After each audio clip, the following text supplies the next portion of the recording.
ఈ ప్రాంతంలో కూడా అనేకమైనటువంటి సమస్యలు మనం చూసినట్టయితే ముఖ్యమంత్రి గారు ఎక్కడికైనా వస్తున్నారు అంటే సహజంగా ఆ ప్రాంత ప్రజలందరూ కూడా చాలా ఆనందపడతారు.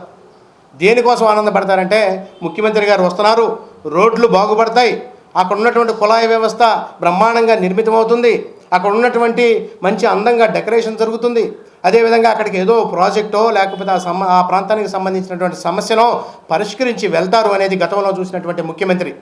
ఏ ముఖ్యమంత్రిని చూసినా ఇదే, ఏ పార్టీకి సంబంధించిన ముఖ్యమంత్రి కూడా మీ తండ్రి గారితో సహా ఇదే రకంగా చేశారు. కానీ ఈ ముఖ్యమంత్రి గారు వస్తున్నారు అంటే ఏ ప్రాంతానికైతే వస్తాడో ఆ ప్రాంతంలో కూడా మొత్తం నిర్వీర్యం చేస్తారు. అక్కడ ఉన్నటువంటి చెట్లన్నీ కొట్టేస్తారు, అక్కడ ఉన్నటువంటి స్కూల్స్ అన్నిటికీ సెలవులు ఇస్తారు. ఎందుకోసం అంటే ఆ స్కూళ్ళకు సంబంధించినటువంటి బస్సులతోటి డ్వాక్రా మహిళల్ని తరలించి అక్కడికి తీసుకొని వెళ్తారు. అదేవిధంగా ఆ ప్రాంతంలో ఉన్నటువంటి దుకాణాలన్నీ బంద్ చేపిస్తారు. ఎందుకు మూపిస్తారంటే వాళ్ళకి ప్రజలు కావాలి, వారందరిని కూడా వారి సభలో బలవంతాన్న పోలీసులను పెట్టి కూర్చోబెట్టాలి కాబట్టి ఆ ముఖ్యమంత్రి గారు చేస్తారు. పైన ఆయన ఏమైనా రోడ్డు మీద ప్రయాణిస్తాడంటే హెలికాప్టర్లో దిగుతాడు. అక్కడ ఆయన ఆకాశంలో హెలికాప్టర్ మీద పోతూ ఉంటే కింద ఉన్నటువంటి ట్రాఫిక్ని పోలీసులు ఆపేస్తారు.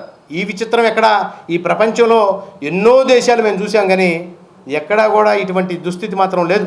సాక్షాత్తు ప్రధానమంత్రి గారు పోతా ఉన్నప్పుడు కూడా ఆ 2 నిమిషాలు 5 నిమిషాలు ఆపటం తప్పితే ఎక్కడ కూడా చెట్లు నరకటం కానీ లేకపోతే ఇటువంటి కార్యక్రమాలు చేయటం కానీ ఎక్కడా కూడా మన దేశ చరిత్రలోనే లేనటువంటి పరిస్థితి.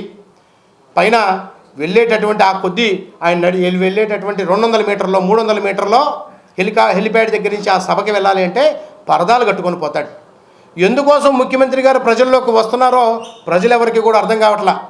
ఆ ప్రాంతానికి ఎక్కడికైతే వస్తాడో ఎక్కడికి వచ్చినా కూడా ఒక్క సమస్యను కూడా పరిష్కరించినటువంటి దాఖలాలు లేవు. ఇటువంటి ముఖ్యమంత్రి మనకు అవసరమా అని ఈరోజు రాష్ట్ర ప్రజలందరూ కూడా చూస్తూ ఉన్నారు. రాబోయేటటువంటి రోజుల్లో ముఖ్యమంత్రి గారిని ఆయనతో సహా వై నాట్ 175 అన్నటువంటి ఈ ముఖ్యమంత్రిని వై నాట్ జగన్మోహన్ రెడ్డి అని చెప్పి ఓడించేటటువంటి పరిస్థితి ఇవాళ ఈ రాష్ట్రంలో ఉందంటూ చెప్పడంలో ఎటువంటి అతిశయోక్తి లేదు.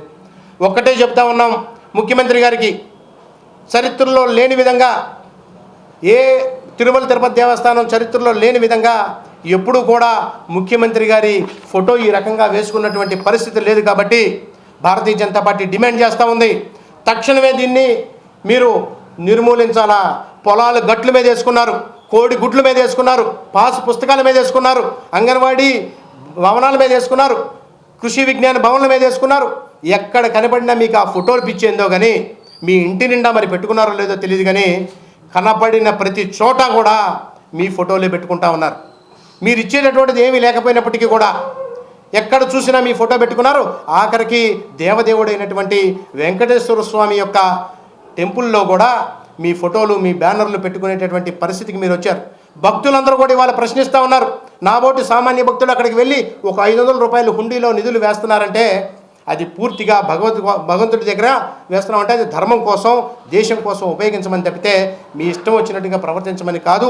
కాబట్టి భారతీయ జనతా పార్టీ డిమాండ్ చేస్తూ ఉంది, తక్షణమే దీన్ని నిర్మూలించాలి. మీరు వెళ్ళి స్వయంగా ఏడుకొండలవాడి సాక్షిగా కొండ మీద నుంచి క్షమాపణ కోరాలని చెప్పి భారతీయ జనతా పార్టీ డిమాండ్ చేస్తూ ఉంది.